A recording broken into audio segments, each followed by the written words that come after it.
یہ رات خود اپنی جگہ پر بھی بجائے خود، جسے ہم کہتے ہیں بجائے خود بھی بہت قدر و منزلت کی رات ہے، اور اس شب میں 1 سال کے معاملات جو ہیں وہ فرشتوں کے حوالے کر دیے جاتے ہیں۔ اس اعتبار سے اس کو کہا گیا لیلہ مبارکہ، انا انزلناہ فی لیلۃ مبارکہ، یہ خود مبارک ہے، اس کے اندر برکتیں ہیں، اس کے اندر عظمت ہے، اس کی اپنی شان بلند ہے، علو مرتبت کی حامل ہے یہ رات۔ یہ دو مفہوم جو ہے جب تو میں نے جیسا کہ عرض کیا یہ تو بہت کثرت کے ساتھ ہیں اور یہی زیادہ مشہور بھی ہیں۔ ایک تیسرا مفہوم جو شاذ ہے جو لیا گیا قدر سے، کہ قدر کا ایک مفہوم ہے تنگی کا بھی،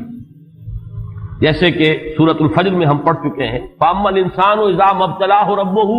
فَأَكْرَمَهُ وَنَعَّمَهُ فَيَقُولُ رَبِّي أَكْرَمَنِ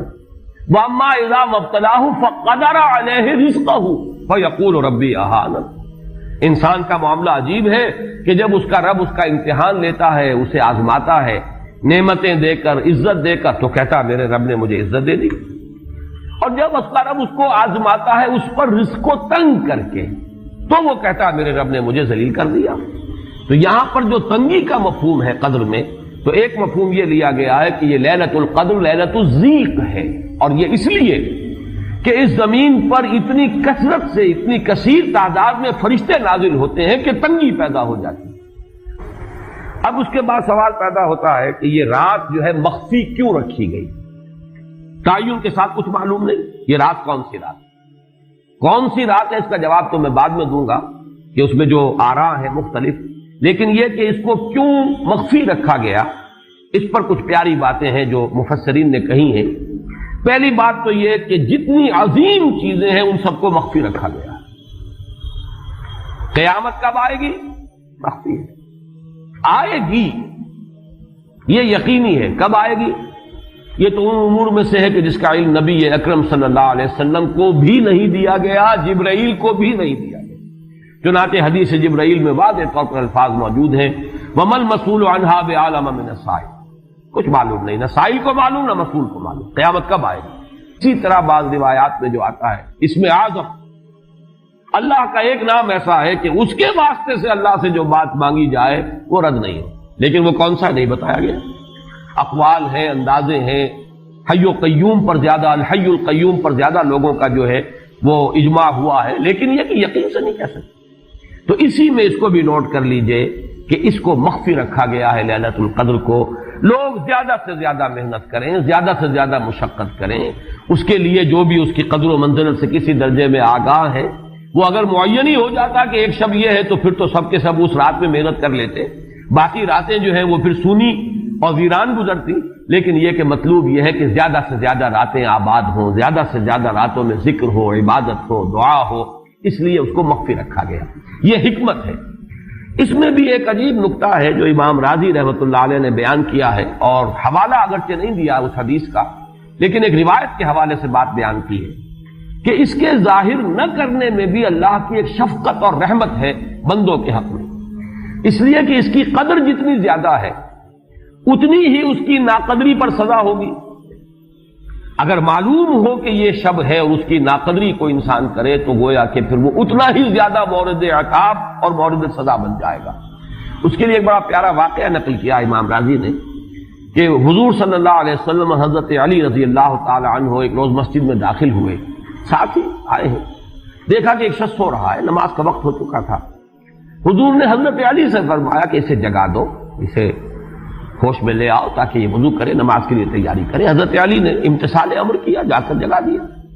لیکن پھر ایک سوال کیا حضرت علی نے کہ حضور آپ تو خود نیکی کے کاموں میں بہت سبقت فرمانے والے ہیں، سباق بالخیر یہ لفظ ہے، سبقت کرنے والے بہت کثرت کے ساتھ، تو آپ نے یہ جو ہے یہ کام خود کیوں نہیں فرمایا اور مجھے کیوں اس کے لیے آپ نے حکم دیا؟ آپ خود بھی اسے جگا سکتے تھے۔ آپ نے فرمایا کہ تم اس کی حکمت کو سمجھ لو، میرے جگانے پر اگر وہ نہ جاگتا اور انکار کر دیتا تو کفر ہو جاتا اس کے حق میں، اور تمہارے جگانے پر اگر کوئی تساہل سے بھی وہ کام لیتا تو وہ کفر نہ ہوتا۔ تو یہ ایک فرق ہے کہ اللہ تعالیٰ کی طرف سے ایک شفقت ہے کہ حضور صلی اللہ علیہ وسلم جگاتے اور کسی درجے میں وہ انکار کر دیتا۔ کبھی ایسا بھی ہوتا آدمی نیند میں ہے اور وہ کہتا جاؤ جاؤ مجھے آرام کرنے دو، تو اگر میرے ساتھ یہ معاملہ ہوتا تو وہ کفر کے درجے کو پہنچ جاتی بات۔ لیکن اگر تمہارے ساتھ یہ معاملہ ہو بھی جاتا تو اس درجے شدید نہ ہوتا۔ تو گویا کہ حضور نے اس شخص پر شفقت کے اعتبار سے یہ شکل اختیار کی کہ خود نہیں جگایا، بلکہ یہ کہ حضرت علی رضی اللہ تعالیٰ عنہ کو حکم دیا کہ اسے جگا دیں۔ تو یہ نقطہ کہ لیلۃ القدر کے اخفاء میں یہ بات بھی ہے کہ اگر اس کو عیا کر دیا جاتا، معین کر دیا جاتا، تو پھر جو لوگ اس سے غافل رہتے پھر وہ بہت سخت ناقدری کا ارتکاب کرتے اور بڑی سزا کے مستوجب ہو جاتے۔ اب چھٹی بحث ہے کہ وہ رات کون سی ہے۔ اجماع ہے کہ یہ رمضان مبارک ہی کی ایک شب، لیکن رمضان مبارک کی کون سی شب ہے، اس پر بعض مفسرین نے تو لکھا ہے کہ 40 قول ہیں۔ چنانچہ صاحب تفسیر مظہری قاضی ثناء اللہ پانی پتی نے، میں نے وہ تفصیل تو نہیں پڑھی، کہ 40 قول نقل، لیکن امام راضی نے جو 9 قول نقل کیے ہیں وہ میں تیزی کے ساتھ آپ کو سنا دیتا ہوں۔ ابن رزین رحمہ اللہ کا قول یہ ہے کہ رمضان کی پہلی شب ہے۔ حضرت حسن بصری رحمت اللہ علیہ یہ ہے تابعین میں سے، اس لیے میں رضی اللہ عنہ نہیں کہہ رہا، رحمت اللہ علیہ۔ حضرت حسن بصری رحمت اللہ علیہ کی رائے ہے کہ یہ 17ویں شب ہے، یعنی وہ شب کہ پھر جس کے اگلے دن جو ہے وہ غزوہ بدر ہوا ہے، یوم الفرقان۔ حضرت انس رضی اللہ تعالی عنہ مرفوعاً روایت کرتے ہیں کہ یہ 19ویں شب ہے۔ محمد بن اسحاق جو بہت بڑے سیرت نگار ہیں حضور کے، ان کا قول ہے کہ یہ 21ویں شب ہے۔ حضرت عبداللہ ابن عباس رضی اللہ تعالی عنہما سے قول جو ہے مروی ہے کہ یہ 23ویں شب ہے۔ حضرت عبداللہ ابن مسعود رضی اللہ تعالی عنہ سے مروی ہے کہ یہ 24ویں شب ہے۔ اور اس کو میں ذرا اہمیت دیتا ہوں اس لیے کہ 24ویں شب جو ہے سورہ علق کی ابتدائی آیات کے نزول کے ضمن میں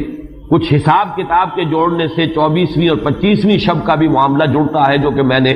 آپ کو سورہ علق کے درس کے دوران بتایا تھا۔ اس کے بعد حضرت ابو ذر غفاری رضی اللہ تعالیٰ عنہ کا قول ہے کہ یہ 25ویں شب ہے۔ اس کے بعد حضرت ابی ابن کعب رضی اللہ تعالیٰ عنہ کا قول ہے، یہ وہ ہے جن کو کہ حضور نے خود فرمایا کہ اقرأہم ابی ابن کعب، قرآن مجید کے سب سے بڑے قاری حضرت ابی ابن کعب ہے رضی اللہ تعالیٰ عنہ، اور ان کے بھی سینے پر آپ نے تھپکی دی تھی کہ ایک سوال کیا آپ نے کہ سب سے عظیم سورت کون سی ہے، اور جب انہوں نے صحیح جواب دے دیا سورہ فاتحہ، تو پھر یہ کہ اس پر حضور نے تھپکی دی کہ تمہیں اللہ تعالیٰ نے بہت صحیح مناسبت عطا کی ہے علم کے ساتھ۔ ان کی اور صحابہ میں سے بہت سے لوگوں کی رائے، یہاں تک کہ یہ کہا جا سکتا ہے کہ بقیہ اقوال جو ہے وہ شاذ کے درجے میں ہے، اور یہ گویا کہ اگر اجماع نہ کہا جائے تو بہت حد تک اتفاق کے درجے میں ہے کہ یہ 27ویں شب ہے۔ اور اس 27ویں شب کے ضمن میں حضرت عبداللہ ابن عباس سے ایک روایت میں پہلے آپ کو بتا چکا ہوں کہ 23ویں شب، لیکن 27ویں شب کے ضمن میں جو مختلف روایات حضرت عبداللہ ابن عباس رضی اللہ تعالی عنہما سے مروی ہیں، ان میں بھی کچھ لطیف نکات ہیں، وہ میں بعد میں بیان کروں گا۔ اس کے بعد ایک شاذ قول اور بھی ہے کہ یہ 29ویں شب ہے۔ تو یہ گویا کہ 9 ہیں اقوال، جن میں سے بعض جلیل القدر صحابہ کے ہیں، عبداللہ ابن مسعود، ابو ذر غفاری، ابن عباس، ابی ابن کعب، لیکن یہ ہے کہ سب سے زیادہ جو اتفاق اگر اجماع نہ کہا جائے تو 27ویں شب پر ہے۔ اللہ تعالی ہم سب کو یہ لیلہ قدر اور لیلہ مبارکہ جو ہے اس کی برکات سے اور اس کی قدر و منزلت سے اور اس کے خیرات و حسنات سے متمتع ہونے کی توفیق عطا فرمائے۔